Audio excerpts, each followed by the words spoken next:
Ladies and gentlemen, welcome back to the Firehouse Chef. I'm still your host, Ryan McKay, and for today's episode, I thought we could talk about grass. No, this is not grass, of course. These are some herbs that I'm going to be talking about today. Herbs are kind of a large, daunting topic, and I tried to narrow it down to what I like to label my 8 specific everyday herbs. These are the herbs that I use with most regularity. Now, where the grass comment comes in from, of course, was I think the first time I decided to, at the fire station, cook up some steaks and then throw some herbs on.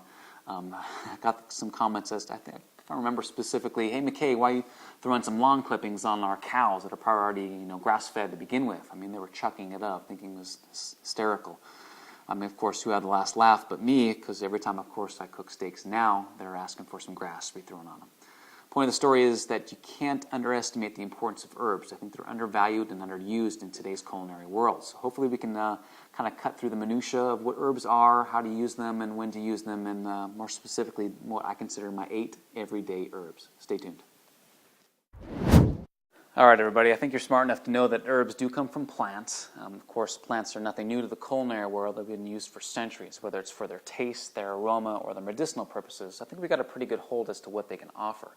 Now, typically, as I understand it, herbs are just the leaves or the green portion of a plant, whereas the bark, the branches, and the seeds that are left over can be toasted and ground into spices. Yeah, spices come from plants too.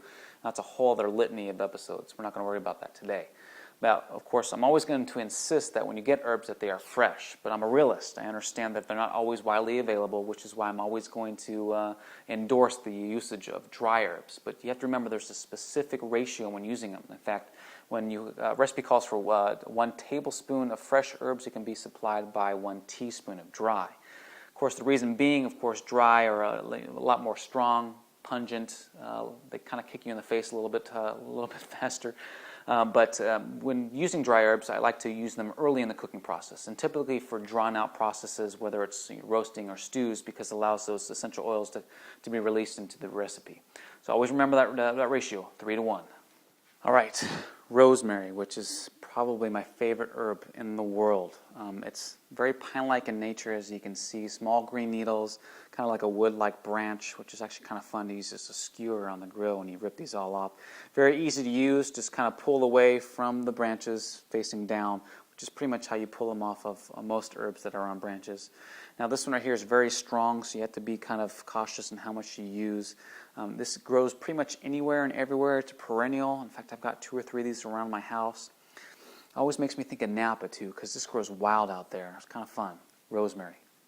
All right, basil, which is very familiar. It's got that large green leaf that everybody's very familiar with. It looks kind of like spinach, but tastes nothing like it. It's very sweet. There's an Italian and a Thai version, usually often used in Asian or Italian cuisines. It offers a very minty, almost licorice type flavor, very, very aromatic. Of course, this grows everywhere. It's not a perennial, but easy to grow, great during the springtime.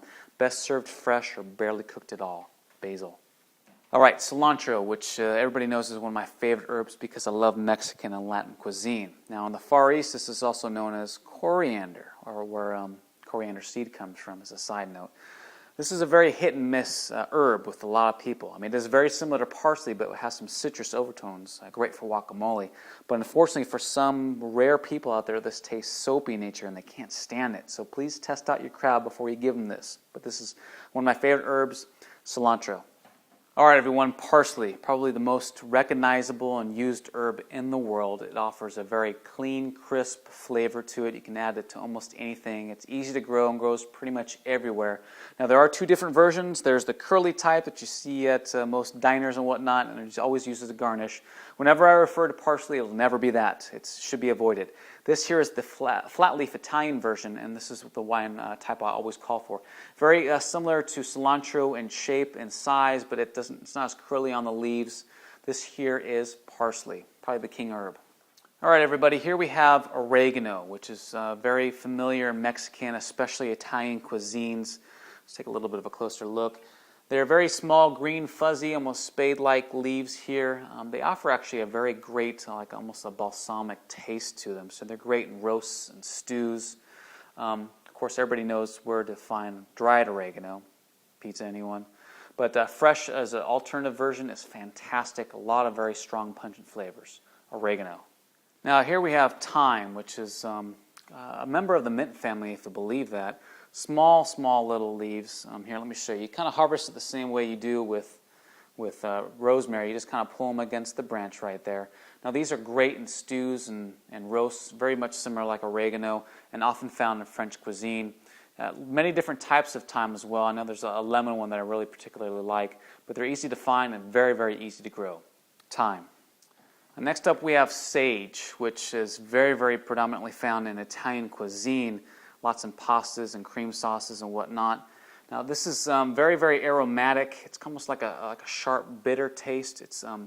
But it offers, of course, that freshness that you're looking for. You can use this in its dried form, but it's much more pungent, and in my taste, a little mustier. It's not as good. It can be used, but I always prefer the fresh version of sage.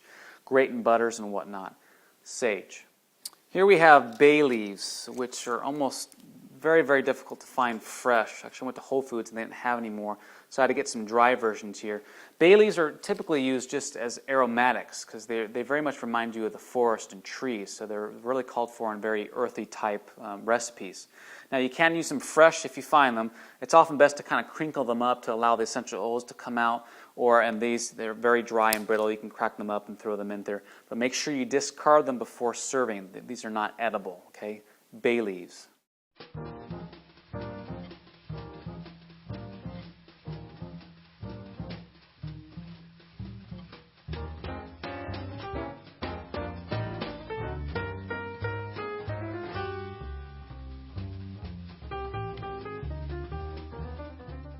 Gentlemen, welcome back to the Firehouse Chef. A couple of quick notes before this episode.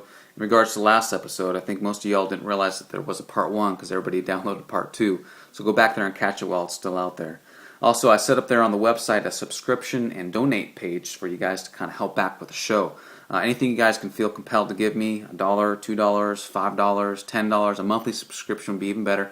A couple of you guys already are, and I very much appreciate it. But anything you guys give back to the show gets put right back into it, and I could really use the help.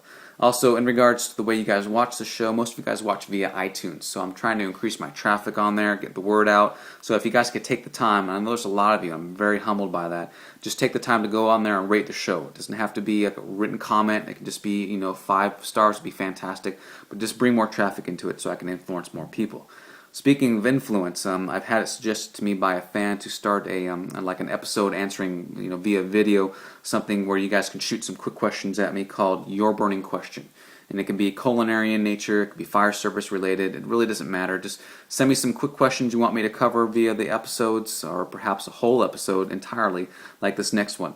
This one's actually dedicated to a gentleman who reached me via email all the way from Germany. Although he is homegrown here in the United States, he's proudly serving our country in the Army on the NATO assignment out there. And this gentleman, well, his name's Ryan, and that's not the reason I picked it. No, of course it wasn't. Yes, it probably was. But anyways, I want to take this moment to thank Ryan and all those other ladies and gentlemen out there who are proudly serving our country, defending our freedom. Just want to say it's my honor to defend the lives of the loved ones you left behind while you're out there serving for us. But if you guys reach me with something that you want to have done or any requests, just send it my way. And as you see here via Ryan, it does get on there. So stay tuned.